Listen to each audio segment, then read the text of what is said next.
Hello there! We are continuing our cruising odyssey in Australia with an overnight sail from Southport to Iluka. In this episode we'll cross more sandbars, stress-free this time. We'll be talking about factors influencing a bar crossing.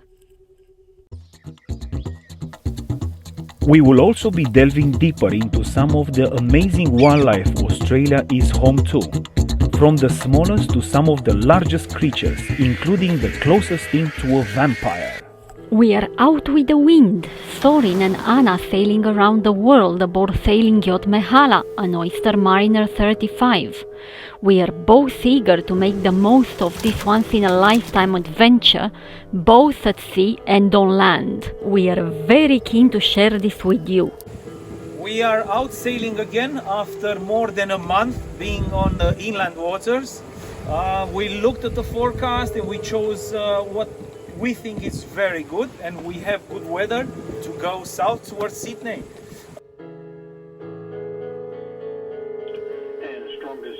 The Australian Forecasting Service is one of the most accurate we came across. Every weather forecast is issued with a caveat that gusts can be 40% higher than the forecast. You bet.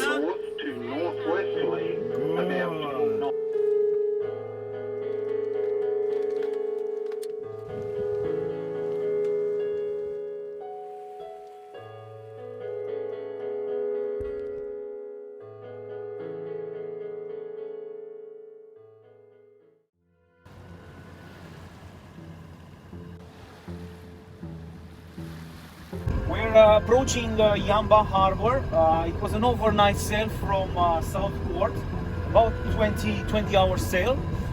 We chose a good day for it, lightweight, and we sailed offshore to also pick up the southern going current, which was very good. So overall, a good night sail. Now the wind is in front of us and very light, so the engine is on. And the key is to arrive at these bars 1 or 2 hours before high water, so when the tide is still going in, to avoid breaking waves. And we've just heard from another sailing boat who just went through the bar now. He contacted VMR, the Voluntary Marine Rescue Team, and they confirmed there are no breaking waves, just 1 meter swell rolling into the bar, into the entrance of the river, but no breaking waves. That's what we want to hear. So it's all about getting the timing for the bar right. The swell needs to be very, very low. Low winds, no wind against tide, no bloody, because you get bash. So 1 hour before high tide, 2 hours 2 hours before high water, when the ocean is almost at the same level with the river. You don't want a big difference between the river, the ocean, or the ocean high and the river low, because that's when the woohoo happens.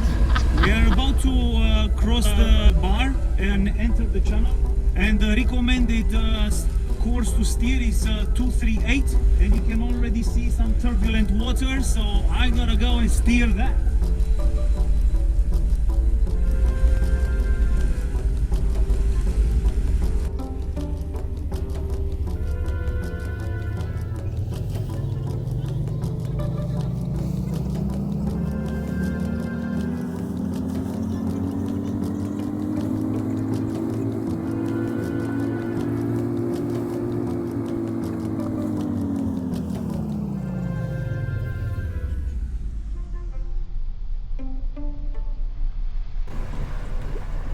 Hey, we just crossed the bar with the tide coming in, and it looks like nothing, and it is nothing, but this is just because the wind is close to Zero.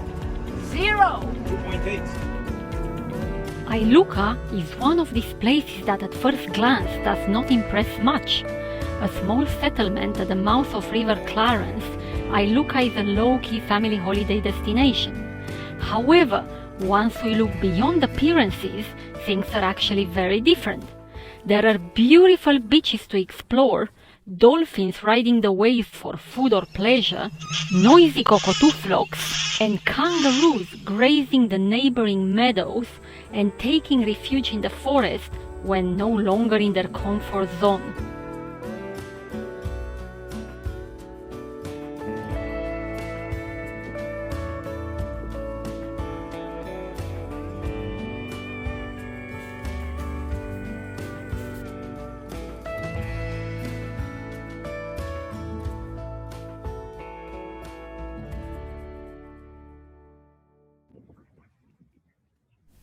Unfortunately, we did not spot any koalas, but we came across some big rabbits. Endemic to Australia, kangaroos are Aussie icons. Believe it or not, there are 60 species of kangaroos around Australia. They are not known to be dangerous to humans, but if approached too closely, unless they expect to be fed, they will attack.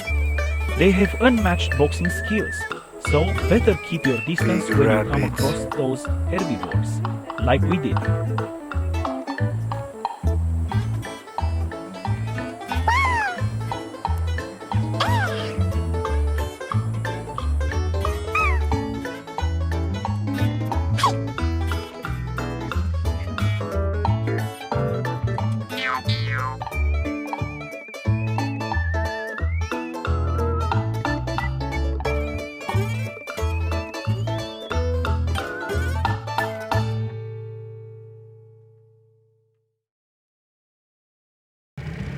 In Iluka, we meet Rick, an Aussie sailor who offers us his car for day trips as a thank you for Sorin helping with his outboard repair. We take advantage of his offer to drive to Byron Bay, one of the enduring icons of the Aussie culture. Relaxing lifestyle along white sandy beaches with great swimming and surfing. Cape Byron Lighthouse, the brightest in Australia, stands resolute in the most easterly point of the Australian mainland.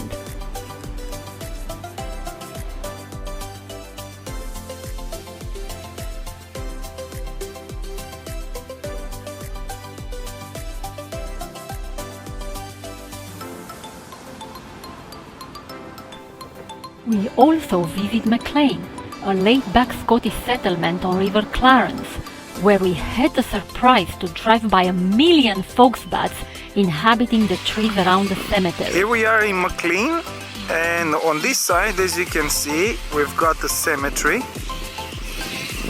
and the noise on the background is coming from the nearest thing to vampires. Nearest creatures to vampires. Millions of foxbats.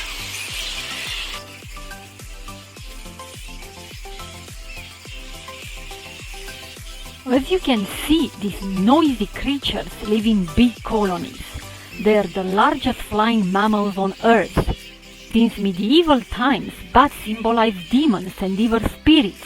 In cemetery symbolism, the bat is associated with the underworld. It is part of all things spooky, creepy and macabre. But, contrary to legend, bats do not pose a danger to humans.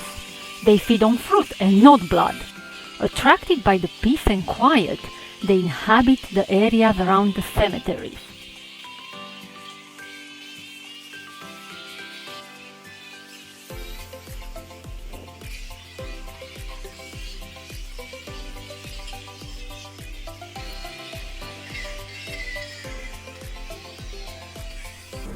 We drive with our friend Rick to Coffs Harbour, where we wander around the entire day, visiting the Botanic Garden and other local attractions.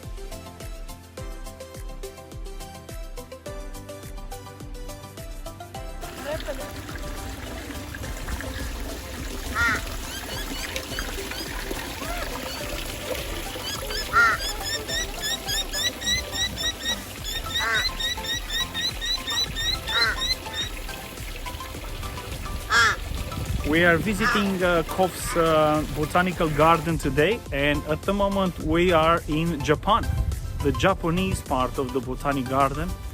It's very nice and sunny, pleasant, Maybe too nice and sunny. I think the UV it's 12 out of 12 today, but never mind about that. It's just absolutely gorgeous. Awesome.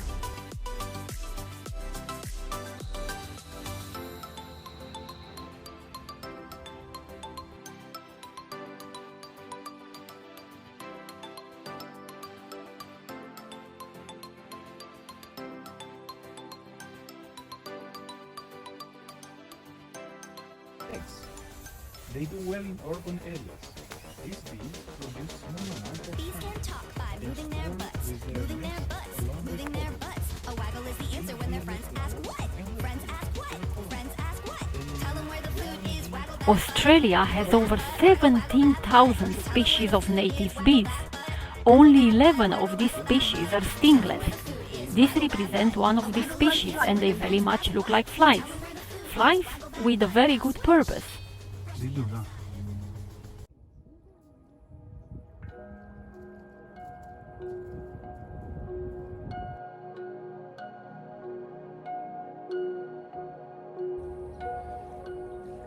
I saw Santa Claus last night here in Iluka Harbor. Did you? Yeah. And he said something about some swimming glasses for me on Christmas. Nice ones. Let's see. Really nice ones, he said. Because I'm gonna go for a swim now. And we don't want any leaky goggles. Again, we have to wait for quite a while for a good weather window to make progress south. As much as we are enjoying the river and the company of new friends, we knew that if we want to get to Sydney by Christmas, we need to sail south as soon as possible. Going down. Going down to catch a fish. Wait, I don't even know where to look, there's so many. The cormorants, they're at it. The seagulls are at it. Dolphins are at it this morning. Way. Breakfast time for dolphins.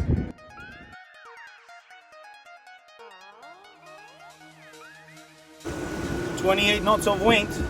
Half an hour ago, we were sitting here having our coffee, watching dolphins swimming around the boat, flat calm, beautiful morning. Now, 28, 30 knots of wind. Out of the blue. Out of the blue, just like that. Now they re-anchored, but it's crazy how the wind picked up, just like you Press the button. press the button, and that's it. And it's not in the forecast, of course. Oh well, life of a sailor.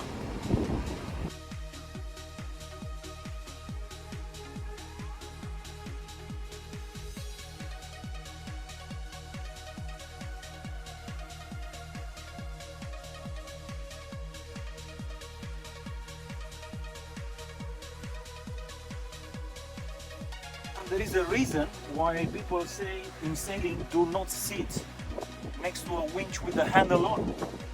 And we know the reason, but we've just been reminded what this reason is.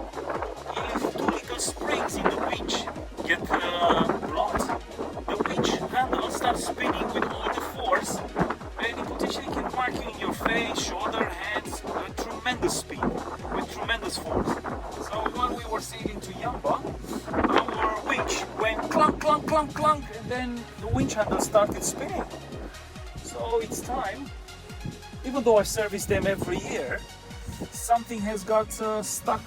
So today is cleaning time, putting new pins and new springs and oiling, of course the usual kiss, and then putting things back together, and hopefully we'll be alright for another 15 to 20 years. This is not going to happen, but hey. It's a pretty windy day here, nobody's sailing, nobody's going anywhere. We're not going anywhere, so it's a good day for this. Good. Finally, the weather forecast looks okay to move on. But not before we enjoy the famous Yamba prawns and say goodbye to our new Aussie cruising friends. Got it?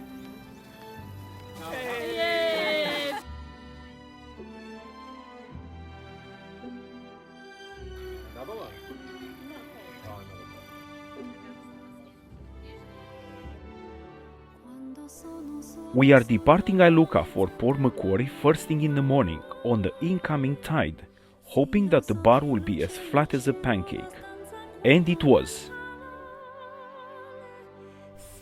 Join us in our next episode for an overnight sail to Port Macquarie and many beautiful encounters. Thanks for watching our video. If you enjoy this channel, please subscribe, comment, give us the thumbs up and share.